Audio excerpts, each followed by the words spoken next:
मुख्यमंत्री देवेंद्र फडणवीस यांच्या विरोधात दिल्ली जेएनयूमध्ये निदर्शनं, स्टुडंट फेडरेशनची जोरदार घोषणाबाजी, महाराष्ट्रात हिंदी भाषिकांवर अन्याय होत असल्याचा आरोप।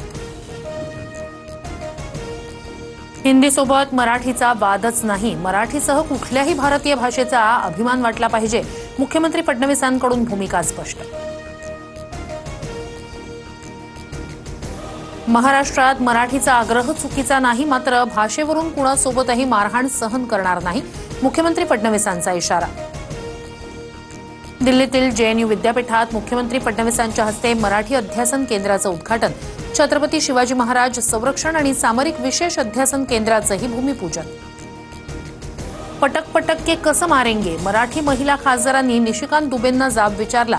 संसद भवनाच्या लॉबीत खासदार वर्षा गायकवाड, शोभा बच्छाव, प्रतिभा धानोरकर यांनी दुबेंना घेरलं। महाराष्ट्राच्या स्वाभिमानाला धक्का लावला तर खपवून घेणार नाही, वर्षा गायकवाडांचा इशारा। तर कोण दुबे, त्यांची काय लायकी, प्रतिभा धानोरकरही आक्रमक।